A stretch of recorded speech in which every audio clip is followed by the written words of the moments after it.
Praise the Lord. இன்றைய நாளிலும் ஆண்டவர் நம்மோடு இடைபடுகிற வார்த்தை நீதிமொழிகள் 10ஆம் அதிகாரம் 18ஆம் வசனம். பகையை மறைக்கிறவன் பொய் உதடன், புறங்கூறுகிறவன் மதிகேடன். அன்பான தேவனுடைய பிள்ளைகளே, ஒரு நேரத்தில் நம்ம ஒரு சிலரோட பகைமை பாராட்டியிருக்கலாம், சண்டைகள் வந்திருக்கலாம், சச்சரவுகள் இருந்திருக்கலாம். ஆனால் அந்த வெளியே உலகத்தில் காட்டிக்கிடக்கூடாது அப்படிங்கிறதுக்காக இருதயத்தில் பகையை வைத்து கொண்டு வெளியே நம்ம சிரித்து நல்லா இருக்க மாதிரி காட்டிக்கிட்டோம் அப்படின்னு சொன்னால் அது நம்ம பகையை மறந்ததோ இல்லை மன்னித்ததோ அர்த்தம் இல்லை. வேதாகம் நமக்கு சொல்லுகிறது, பகையை மறைக்கிறவன் பொய் உதடன், பொய் உதடுகள் கர்த்தருக்கு அருவருப்பானவைகள். அப்போது நம்ம பொய் உதடுகளோடு கூடிய வாழ்க்கை வாழ்ந்துக்கிட்டு இருக்கோம்னு அர்த்தம்.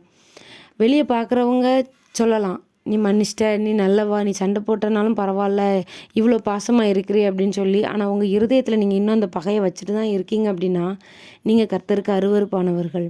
அதை மாதிரி புறங்கூறுகிறவன் மதிகேடன்.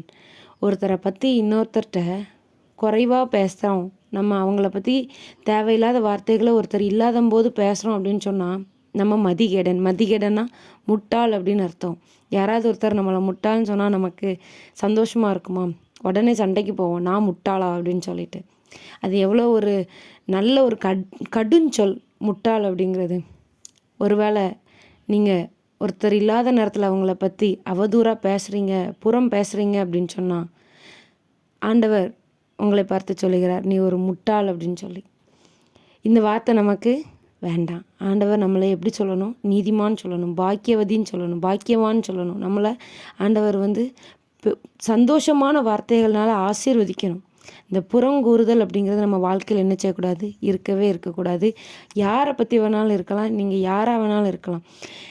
நேரம் கிடைக்கும்போது யாராவது ஒருத்தர்கிட்ட ஃபோனில் பேசுகிறோம் அப்படின்னு சொன்னால் கட்டாயமாக நம்ம ஒரு 5 நிமிஷத்துக்கு மேலே என்ன பேசுவோம்?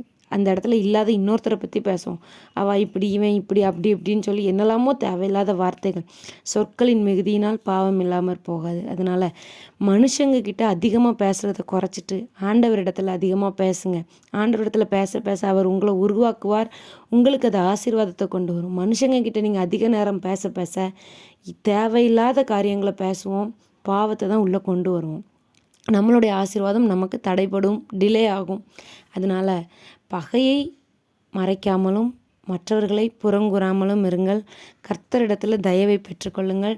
ஆண்டவரிடத்தில் இருந்து நல்ல பெயர்களை பெற்று பெயர் பெற்றவனாய் ஆசீர்வதிக்கப்பட்டவர்களாக இருப்போம். கர்த்தர் உங்களை ஆசீர்வதிப்பாராக. God bless you.